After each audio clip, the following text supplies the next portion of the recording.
iPad, it won't shatter. And it's really durable because they like to play with it. Alright, I'm recording now. Okay. So, Brie, remember when you started on 7 South and you came from the BMT unit, right? Yes. Talk about a little bit about how maybe it was different in the BMT unit than it was here, like from an infection control standpoint. Okay, so, I came from bone marrow transplant, which is notoriously incredibly detail-oriented, particularly in reference to infection control measures, and I think I had come up with a very narrow view of pediatric nursing and really had this very specialized focus in this oncology and bone marrow transplant world, and had never really been exposed to the critical care environment other than during my nursing education, but that had been a few years past, and when I got up to the ICU, I think at first a number of things happened. It was a whole new patient population, and I think I really quickly realized just how much I had to learn, which I had known coming in, but until it was sort of in my face, that really resonated with me. But at the same time, sort of knew that I had come with this very kind of unique background, and sort of immediately people were looking to me for as a resource for bone marrow transplant and oncology questions. But at the same time, here I am in this very, actively learning environment. And as I was looking at these kids in the ICU, a number of things were striking me. So despite the fact that I was learning constantly, I was noticing a lot of differences in care between what I had experienced in the bone marrow transplant unit and then now in the pediatric ICU. And I think one of the biggest differences was really this sort of priority and focus on infection prevention that I had come from, and now here I was in an environment where that wasn't exactly always the number one priority for the patients. And so at first sort of struggled with what to do with that, as I was witnessing these differences and having a hard time myself sort of figuring out when it was important and when it wasn't. Can you, describe the differences? Sure. Yeah. So I think, it's a big part of our teaching down there. Hand washing everywhere should be important, but particularly in the bone marrow transplant unit, just essential. We change our gloves almost constantly, sort of after every task. Care for central lines, the PICC lines, the Broviacs, portacaths, any sort of central access that our patients had were sort of managed with just the utmost detail and care. And I think coming up here there was just a very different approach to caring for these lines. And what I was noticing was the technique used to clean the caps before entry, the number of glove changes, whether or not people were even changing their gloves before touching or utilizing the central lines. And I also noticed that parents were noticing these differences, so that for a number of children that had actually undergone a bone marrow transplant and now were in the intensive care unit where I was seeing them, they too were actually expressing, why do the nurses on the bone marrow transplant unit do things so differently? Why does it look different up here? Why aren't they cleaning it the same way? They never changed their gloves. So some of these things were a little bit exaggerated, but the differences were certainly there. And how, so we're talking to you because you sort of, I would say, brought this, you were instrumental in the way this ICU, sort of changed their approach to infection control.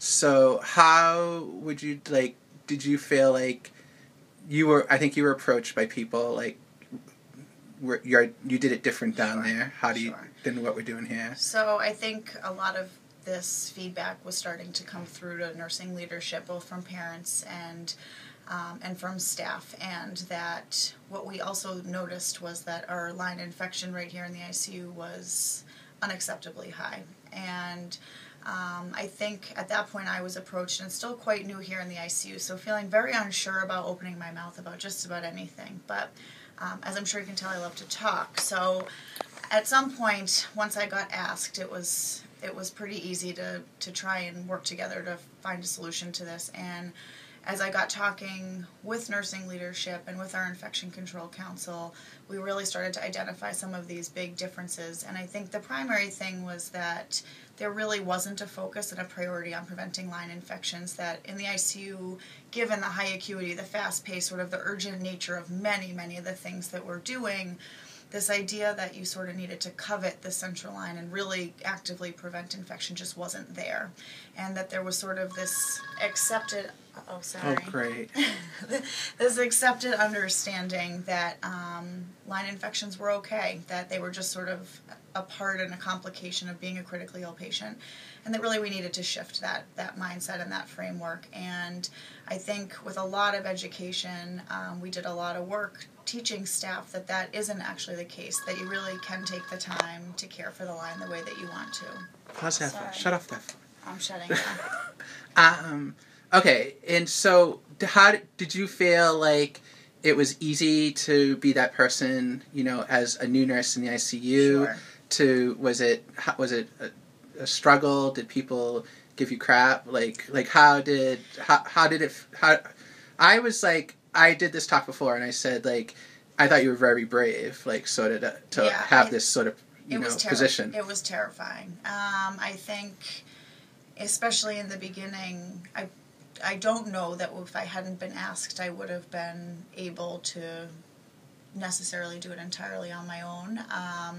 I was very scared. I was very nervous about how people would perceive me. I didn't want to be perceived as not understanding or thinking I was better than anybody, because the truth of the matter was I knew just how much I really didn't know myself. And at the same time, I think I recognize the importance to our patients that this change happened, and that at some point my own fears and worries about how that would appear to the other staff sort of went away when I really could appreciate and recognize the importance of patient care and just what a big difference it might make for these kids. So I think it made me very aware of how and what I said, how I said it and exactly the words I was choosing. Very careful to not sort of accuse and finger point, but really focus more on a positive sort of way and really come at this with positive change and less so sort of negative feedback.